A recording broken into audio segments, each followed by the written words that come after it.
Hello, hello. Tell me if you can hear me. Can you hear me?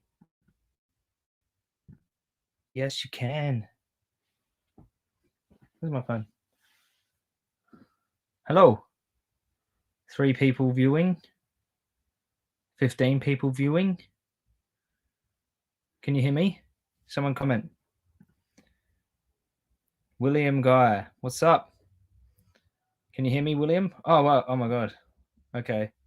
Yep, loud and clear. A lot of people from Facebook in here. How cool is this? Glitchy? Is it glitchy? Tell me if it's glitchy, and we'll see if we can fix it. What up? What up, everyone?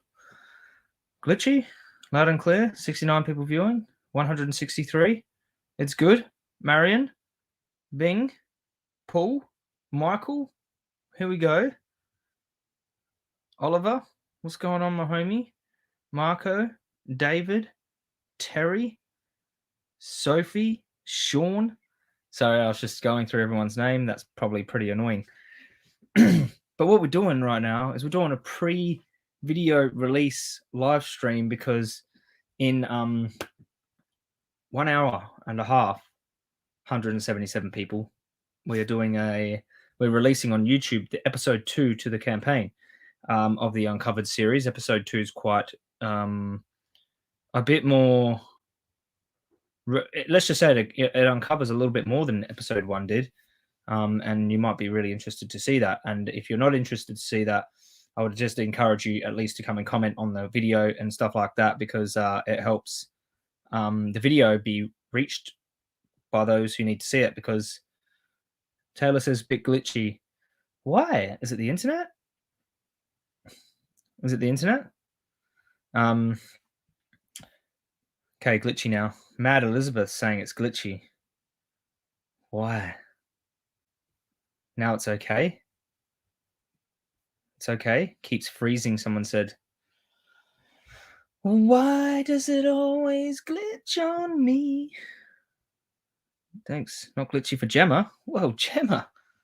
Gemma's making the non-glitch gains over there. Other people saying I'm frozen.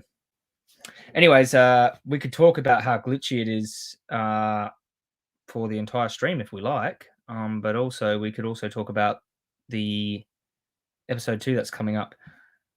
We can hear you. It just freezes. Fine here. Bit of a stutter, Dale says. So Lauren's got vegan fish fingers for dinner. Audio's good. Video's slightly glitchy. Audio's okay. If I can find my phone, maybe I've got different internet we can slide in on. What did I have for vegan breakfast? For breakfast today, where is my phone? Oh, I've got this one. No. Anyways, I do have a phone. Oh, there it is, underneath the computer. Glitchy AF. Audio is good.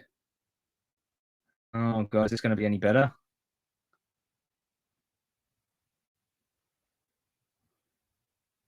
Let's go like this. So it's very important you're doing a good thing. So we're going to allow others to join.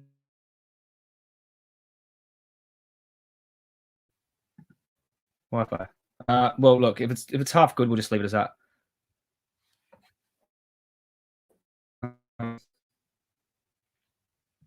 Here we go. Wait, watch for this. I'm going to check.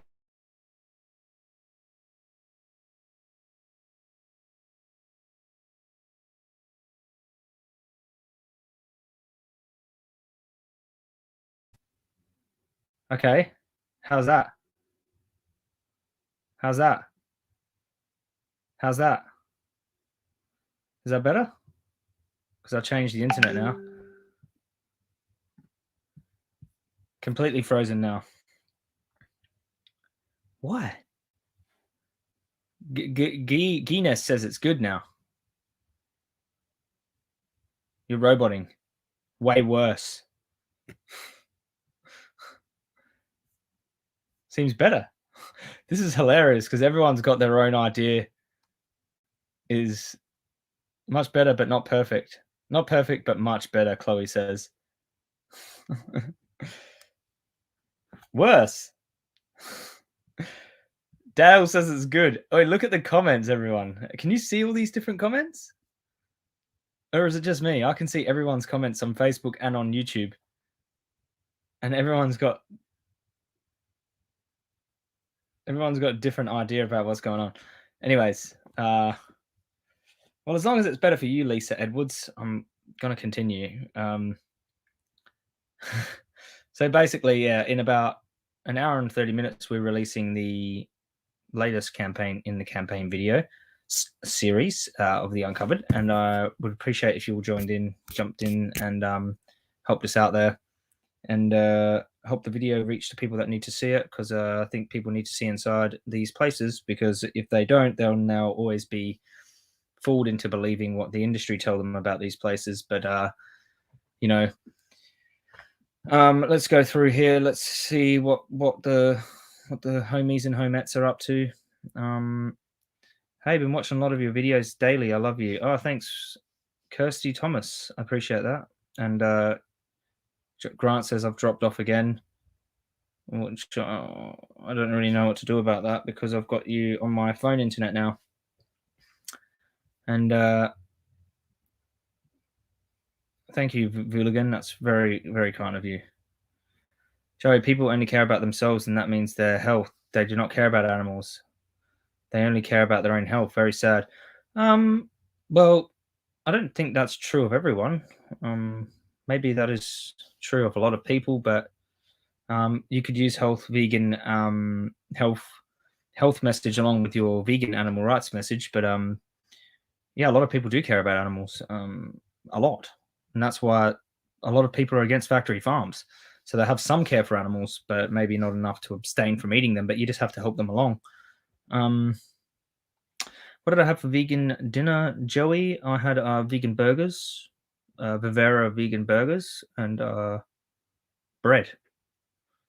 And I had a blueberry smoothie before that. Your image is fuzzy now. Damn. Having a vegan pizza tonight with Sam Simon and Bob Barker for the Oceans. Vegan 6 years. Not sure who Bob Barker is or Sam Simon, but enjoy your vegan pizza. Thank you so much. There's so many. It's cool having the live stream here with the Facebook peeps in here. Thanks, Taylor. So anyways, 200 people in here tonight. You're going to tune in at 7 p.m. to the video. If you tune in as soon as it's released, it'll help it reach who it needs to reach. And without you, then really can't really do much, because we need you guys supporting campaigns. Otherwise, they don't do as well as we hope.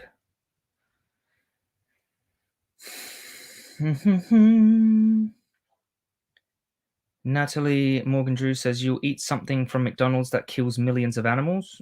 I've never eaten, since I've been vegan, something from McDonald's that kills millions of animals. I've eaten a vegan product from McDonald's that doesn't kill any animals. So I'm not sure what you mean, Natalie. Not sure how you eat without. Well, how do you eat? Do you go to supermarkets and buy vegan products? Supermarkets have their own butchers, their own factory farms and slaughterhouses. Do you not eat vegan options from anywhere? I just don't know how you'd live consistently with that. If you buy potato chips, fries from McDonald's, provided they're vegan, are you supporting killing of animals? No, they replace those potatoes with more potatoes. Look, I have a more pragmatic approach to being vegan. Yeah, I mean, if you want to live, how do you live without supporting a company that kills animals? I mean, what supermarket do you shop at? I shop at Tesco. I shop at Sainsbury's. Are you saying that it's any different? I don't see why it's different. So yeah, I mean, if you look at me differently, are you calling me an animal abuser now? Because that's a pretty far out there claim. if you'd like to come on the live stream and call me an animal abuser, I'd like to hear your point. Yeah, I mean, look, if you buy a vegan product from any person who sells it, they replace that vegan product with, guess what? More vegan product. They don't stab an animal in the throat to replace that burger.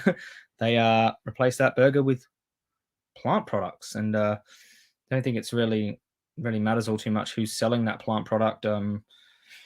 Because if you try to, you know, have this crazy standard where you can only ever purchase from what you decide is the most ethical company in the world, then you're going to starve to death, because there's no way of doing that. Even when you buy plant products, you know, fruits and vegetables, you're buying them off a non-vegan who goes and uses that money for non-vegan purposes, and those vegetables probably were fertilized with fertilizer from animals. And like, it's just, let's be a little bit practical about this. And yeah. Well, Natalie, if your faith is lost, I'm not sure why you're even watching me. You must think I care somehow. But if you think that I ate a vegan burger from McDonald's, therefore I don't care about the animals, then I'm sorry to hear that. But you don't know how I feel about the animals. And yeah, I could actually make the argument I might have done a lot more for the animals than you have. But I'm not petty. But I could make that argument. So maybe you don't care about the animals as much as me, but I'm not petty, am I? I'm just, to assume someone's intention, calling them like that, you support killing of animals. I think that's a bit rough. And yeah, that's how you feel. Well, your facts don't care about your feelings, Natalie. If you buy a vegan product from Tesco, you could be accused of exactly the same thing. Or I don't know what country you're in. But I don't have that position. If you buy a vegan meal from a non-vegan restaurant, I think you're supporting the vegan option. They replace that vegan food with more vegan food. You haven't supported slaughterhouses in that regard. So yeah, can't wait for the episode. Yes, Sophia, we are releasing the new episode at 7 p.m. and I'm looking forward to you being there. Great work, Joey. You turned me vegan 1 year ago. Thanks, Adam. Legend. Just listening to you speak is enough for me. Thank you, Cindy. That's nice.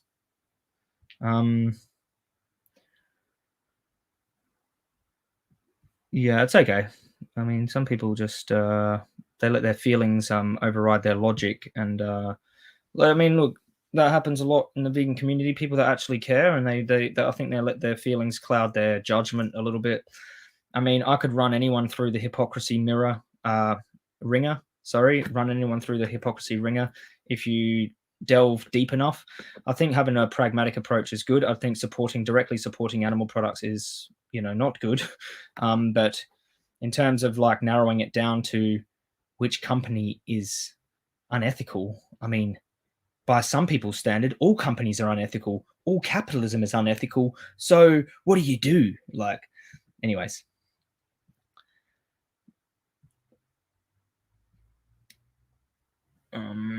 But I'm not forcing anyone to do anything they don't want to do. But I do think having a pragmatic solution for non-vegans, vegan burgers, is good. And I think that they should. Of course, I'm going to promote them because I'm telling people, giving people options on what they could do instead of support the horrible, horrible lives that animals have to endure, and then the brutal deaths they have to endure.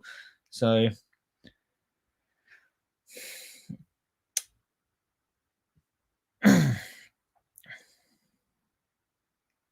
Yeah, we don't live in a vegan world, but we strive to do the least amount of harm that we can do within reason.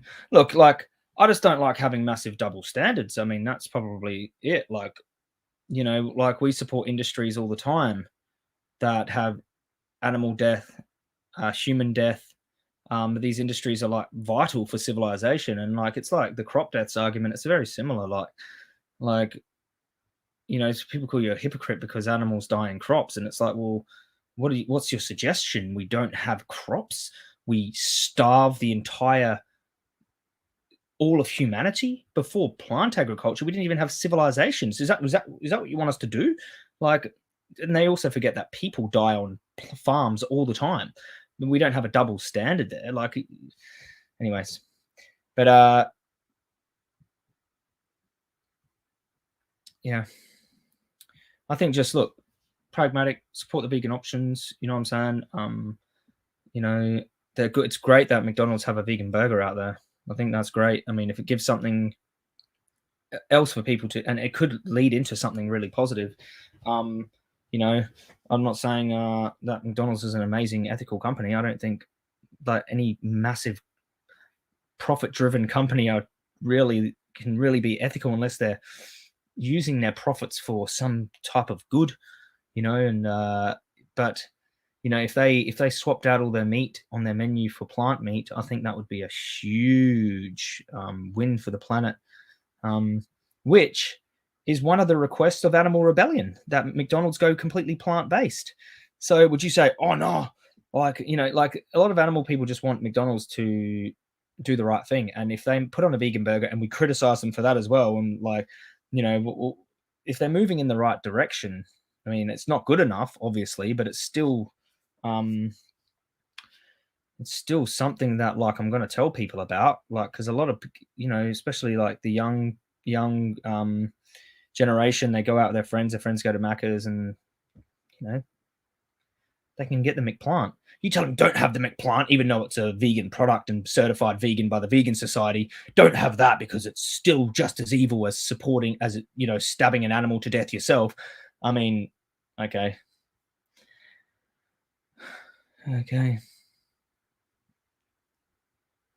Supporting vegan options at McDonald's won't stop them killing and torturing animals. It just means vegans will eat there too. Well, boycotting McDonald's won't stop them.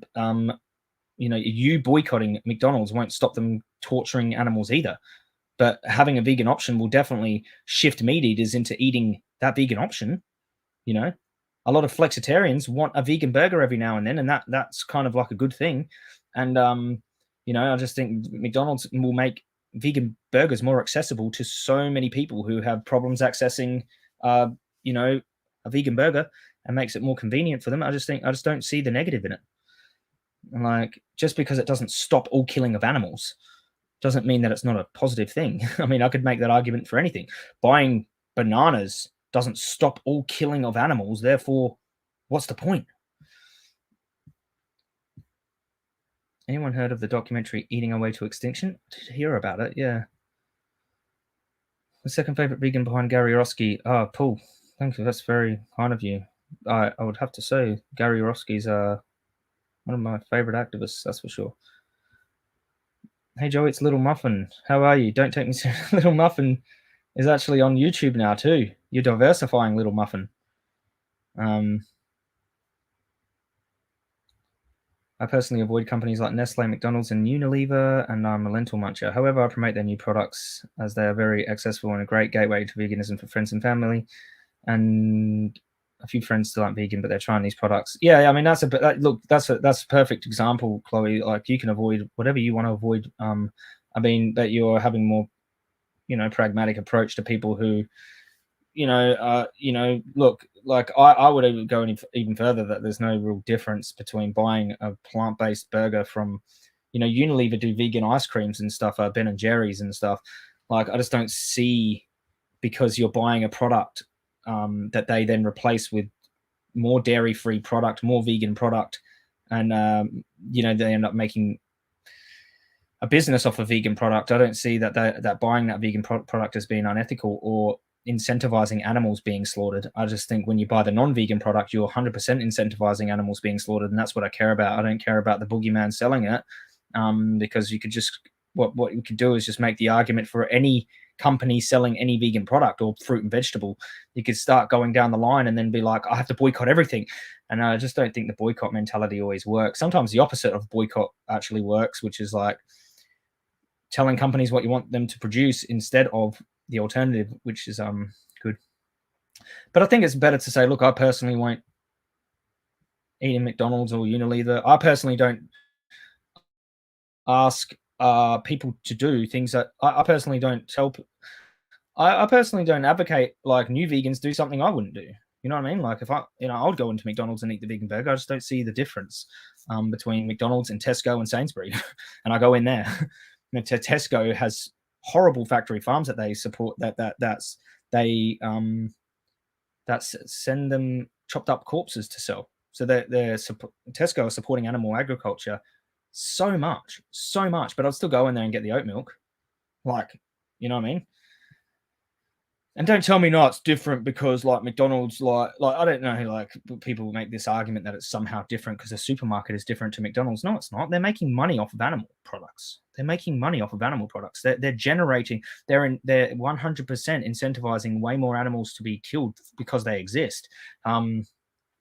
They give like they're like a massive they're like the perfect funnel for factory farms to sell their products through. Tesco are, you know, but again, I'll still walk in there and buy the plant product because I'm not inconsistent, and I don't see there being a moral issue with it. What do you think of getting farmers to switch over to plant-based farming who are already doing animal farming? I mean, I think it's quite a futile exercise. I think if you can, that's great. I wouldn't waste my time doing that because you need to tackle the supply. You need to tackle the demand, and the farmers will supply whatever the demand dictates. And so I think it's better to tackle the demand. If you get one farmer to switch over to plant-based farming, the next farmer next door is going to make twice the money, and that's because the demand still exists. So yeah, I mean, it's great. I mean, it's good. It's a good story, and it's great when this happens. I just wouldn't bang your head against the wall trying to do that. Nestle supports human trafficking, do they? I mean, I'd need to see some hard evidence for that, personally. If they do, they support it, or there's some products that they receive that are a result of human trafficking. For a claim like that, you'd need some evidence for it for sure. I'm not saying Nestle is a perfect company. I don't really, I don't know about these massive companies and what they get up to, but yeah, I also would require some evidence. I'm an animal rights activist and vegan designer myself, and have been following for a long time. My question is, do you prefer activism alone or with others? Alone. And because I just like to work alone because it's less stressful when I get stuff done and there's no drama. And yeah. Sorry, this computer has just flopped right over. There's 250 people in here right now at 7 p.m. Did you all know that we're actually releasing episode 2 of the campaign called Uncovered, and episode 2 actually is quite intense, and it does uncover more than part 1. And we appreciate that if you're in there leaving a comment and a like and a share, because without your support the video won't reach the people that it needs to. And so yeah, I'd really encourage you all to be in there and just supporting the video. I mean, even if you don't watch all of it, if you watch like the first minute or 2 of it and then get back to it later, that will just help drive up the views. And the reason that's important is because it tells YouTube, like, we should recommend this video, and then they recommend it to all the meat-eating people, which is like what we want to happen. The last video did really well. So hello, that vegan teacher.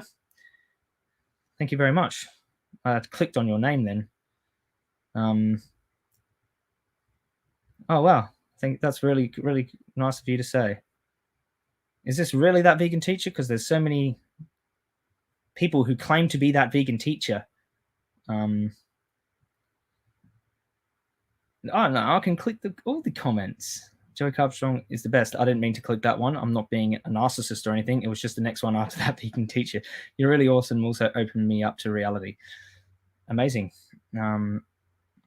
Let me see what Caitlin has to say. The world is corrupt. There's no winning against big companies, but we just need to try our best to do what we can for animals. Animal liberation equals human liberation. I mean, I guess, yeah, those two things can be connected. I mean, if we like, obviously, like, humans have like a universal human right. I think it's enforced by the UN, but obviously the people break those human rights laws. But it's not just human rights have just been completely discarded. People are just being murdered for profit all over the world, like the animals. So yeah, I think the animals are a lot further behind than what humans are. And yeah, I just think doing your best is a good idea. I think animal liberation completely needs laws to enact that.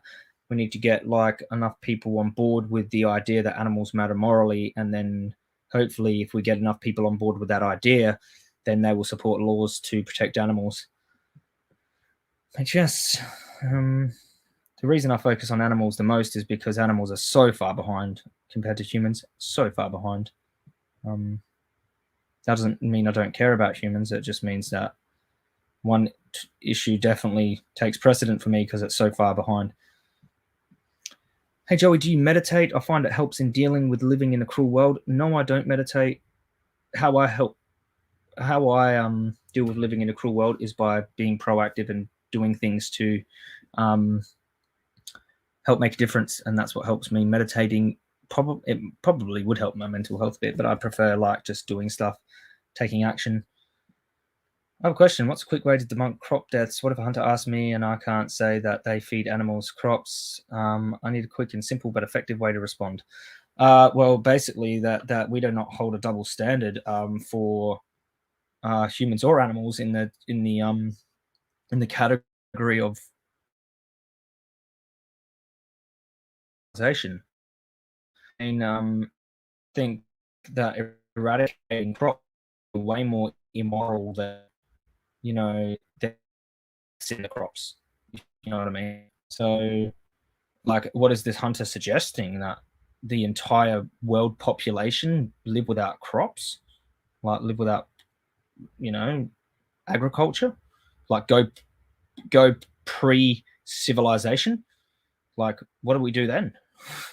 You know how many millions and billions of people would starve? Does he think that that's better than plant agriculture? I just don't get it.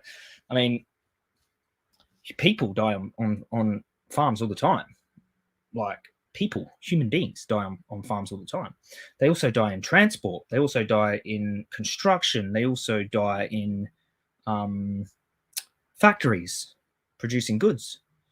And we don't say, oh my God, like you're a murderer, because there's obviously a difference between buying from a factory that produces goods and people, or buying a house where in the construction industry, where people are bound to die, 100% bound to die in the construction industry. There's a difference between that and walking up and shooting someone and eating them. I mean, I would just say to them, like, how the hell can you compare the deaths that happen in crops to animal agriculture, which is like a massive systematic forced breeding of billions of animals, forcing them into lives of hell to slaughter them, and comparing that with crops, which create massive amounts of utility and well-being for the entire population. Just so happens that they can't mass produce crops without there being some death incurred, and you can't even have transport industry without there being without there being some form of death, which there are. Road tolls quite high in a lot of countries. We still use transport, don't we? Of course we do, because there's a difference between using transport, which incur deaths, and going up and mass shooting someone for your own pleasure, like similar to what happens in animal agriculture, which is a mass slaughter. So yeah, I mean, I would just say, like, what is the alternative to crops? Like, no crops? If there's a better solution for crops, we could move towards that, but that doesn't mean that what we're doing now is, when you look at the big scheme of things, like incredibly like unethical. If anything, like removing crops would be way more unethical. We'd be starving people everywhere. And there's the other problem, which is like most of the crops are being fed to animals. The hunter asked you that question. I would just say there's something fundamentally different that about walking up, shooting an animal, right, to eat their body, and then versus eating from a crop. Those two things are much different. For example, there's something morally different about just walking up and shooting someone to death versus supporting or participating in the transport industry, driving cars. We know people will die in the transport industry, but that's a lot different to just walking up and shooting someone. Also, like, there's a good graph, and it's the deaths by million calories for each food group, and it's just like grains are like 1.6 deaths a year if you ate 1 million calories of just grains, and we don't eat 1 million calories of just grains, but that's just interesting. 1.6 deaths a year. I mean, that's incredibly low, and that's like the best data I've seen on crop deaths. And it's just like, if you eat vegetables, you know, and fruits and other things, I mean, there's no empirical evidence that hunting actually incurs less death than crops. I think what happens is people like start saying crop deaths kill millions of animals, and then it's like, okay, whatever. Also, like, if you go out into like, if you had the same acreage of like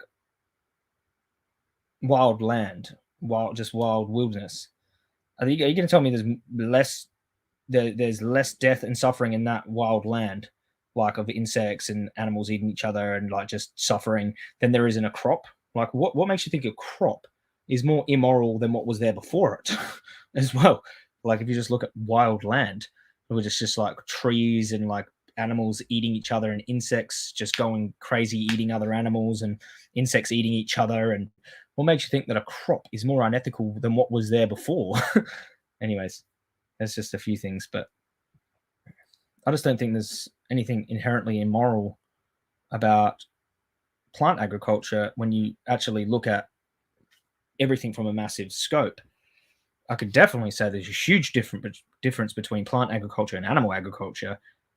Insane difference. The amount of suffering that happens in animal agriculture alone, and the rights violations and the eternal killing of trillions of beings every single year, is in no way comparable to the deaths that happen in other industries, like crops, like factories, like transport, construction, electronics, any of these things.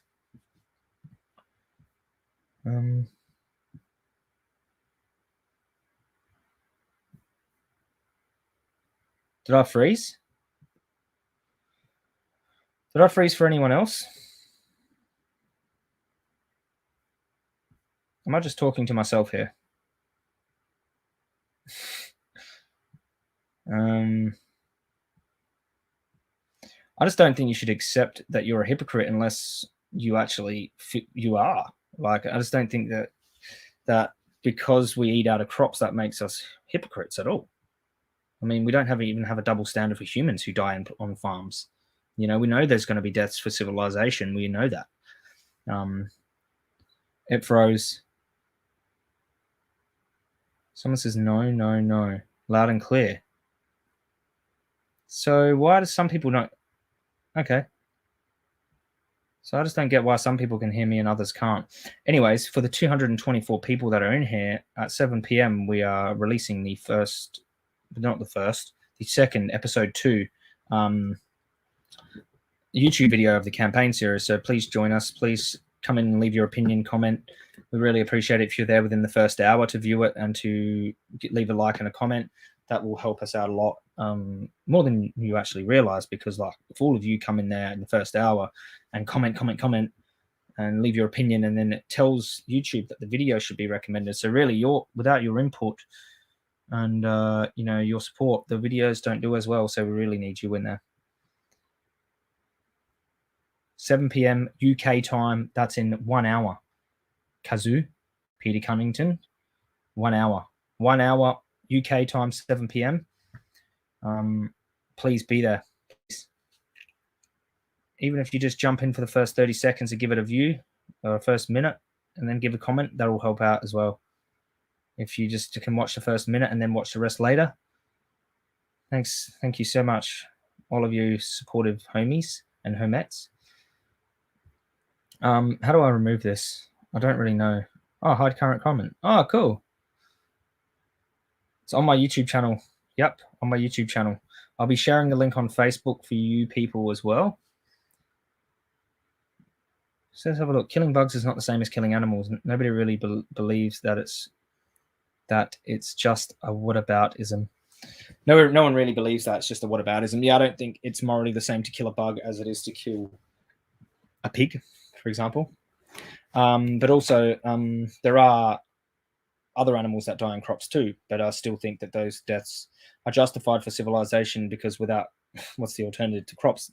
Starvation, civilization ending as we know it. We have to agree that there's got to be some amount of death, justified death, but so we can have a functioning civilization. I mean, I'm not anti-civilization. Look at the amount of well-being civilization brings, like hospitals and, people getting food, like, these like the cultivation of plants is a massive, huge utility generating function of society. And if we just say, like, well, because there's going to be some death in those crops, we should then just eradicate all crops, because we have some type of, like, if there's any death or any suffering in any industry, we should not do it at all. I don't think we don't even have that standard for humans. We just don't.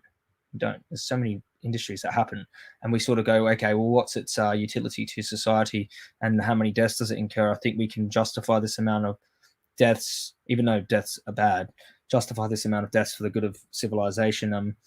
And that's just the way society functions. That's the way civilization functions. You just can't have a civilization that doesn't incur some type of death. But yeah, I don't think killing bugs is the same as killing other animals, especially when you get into the bug realm. Not all bugs are the same.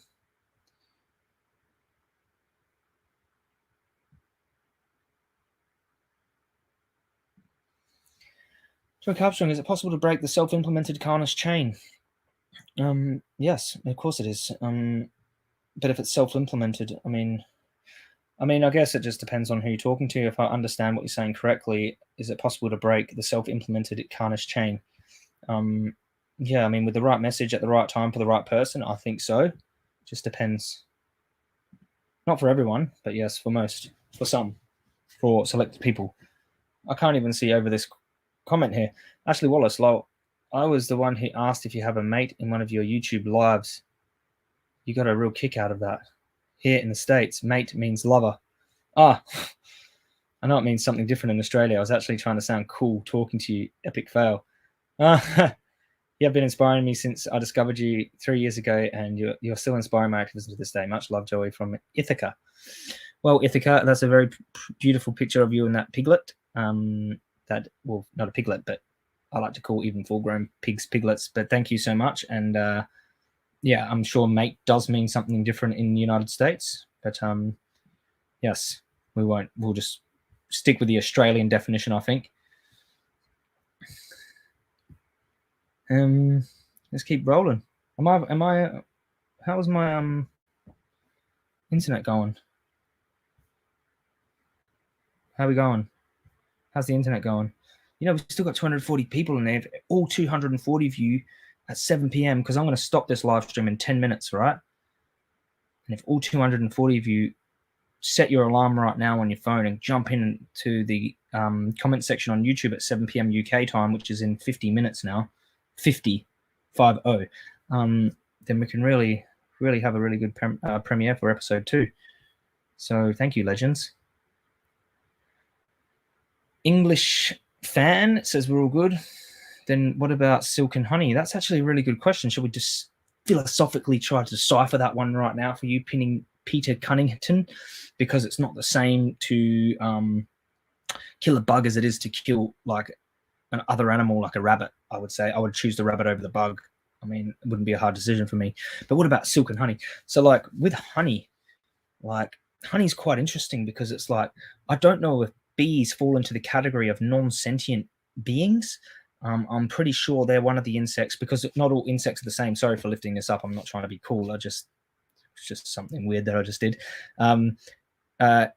So yeah, with bees, I'm pretty sure they fall into the category of like sentient insects, like even if mildly sentient, just but they are that it's incredibly different. Like they are mass exploiting these bees, mass exploiting them. Like they get the queen bee, and then they snip her wings off, and then there's just like this mass exploitation of bees, and then they cull them off, they gas them, cull them off, and then they re-exploit them. It's just like a massive exploitation generating. With crops, the context is so different. With crops, they'll spray something on the crops to protect the crops from the insects. Yes, insects will die, but it's more a protection of our food source. With bees, it's stealing their food source, exploiting them and killing them, exploiting them and killing them. I just think it's incredibly different.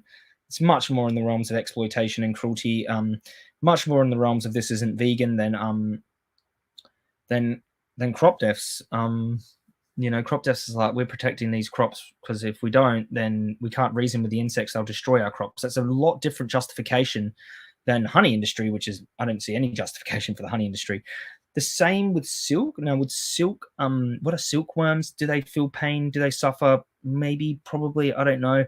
But it is the boiling of them alive and the harvesting of that silk. I just feel, not my feelings. It's just objectively true that that's more of an exploitation of the sentient, if there's a sentient being in the silkworm, versus protecting our crops. The justification is different. We have alternative materials to silk, and just there's something about that direct exploitation of the insects that is not vegan. And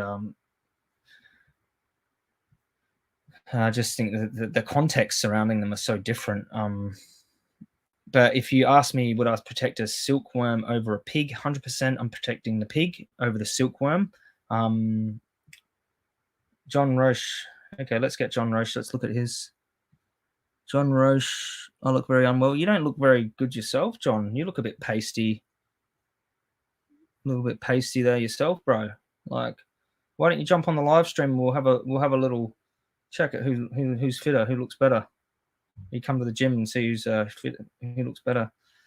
The funny thing about people like John is they look at people and they start diagnosing them. They're like, oh yeah, like, cause he's vegan, man, he must be unwell, bro. Like, I've got like doctor's eyes, so I can diagnose someone just by what they look like.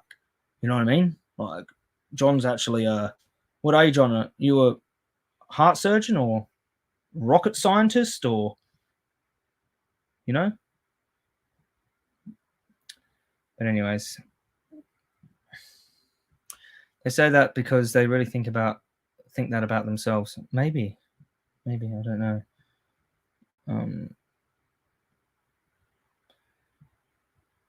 Let's have a look. Rats are seen as vermin by the majority of society. They will die in crops, but it's more because of their cells going into grain stores.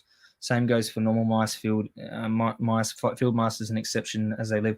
Yeah, with rats and mice, with crops, they more often than not run away from the harvester. They're not stupid, and they actually tested this. There was a study. They put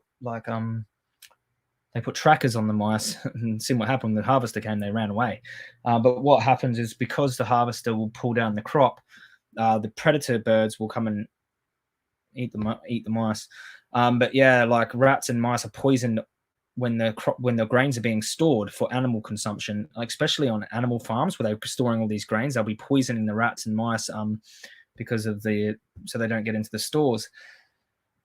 And this happens all the time on animal farms, protecting the animals' feed. You know what I'm saying? So, like, any accusation that can be thrown at vegans for eating out of crops can be thrown 10 to 100-fold at people who eat animals who also eat crops, because that any of these cruelties are magnified in the animal industry, just because animals eat way more crops than we do.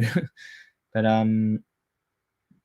yeah, I still think the context surrounding protecting crops is much different to, say, grabbing rats and eating them, or cutting their heads off and eating them for pleasure, or something like this.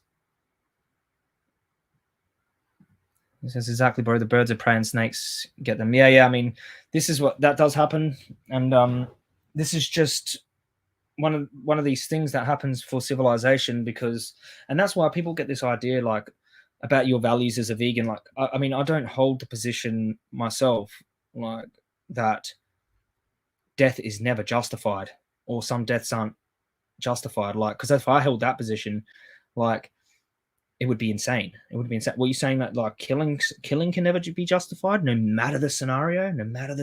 Like, you're talking, like, if I don't know, if someone was about to blow up a stadium with 1 million people in there and you shot that person, that killing wouldn't be justified. Of course, I don't think there are scenarios where deaths and killing are justified, especially if you start weighing up the factors, all of the factors that make something ethical or unethical, like the well-being to suffering ratio, the rights violations, all of these things, you weigh them up, and there's a certain threshold where you start going, okay, well, some deaths are justified in this situation because the alternative is so much worse, that these, it's just, you have to evaluate things from a more wider perspective, I think. And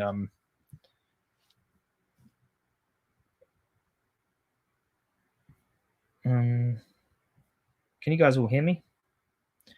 250 people. Are you tuning into my YouTube channel after I pull this down?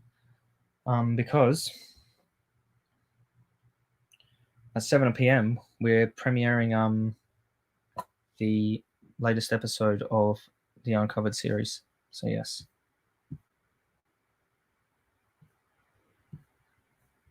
Dun, dun, dun, dun, dun, dun, dun.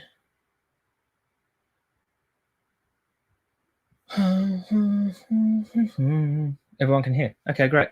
Well, I'm gonna have to love you and leave yous because we got, like I said, the video releasing very soon, and I'm gonna focus on getting that premiere up. I'm gonna charge my phone because I've been using my internet from my phone. But thank you all for tuning in. Thank you everyone from Facebook and YouTube with your amazing, interesting comments and supportive comments.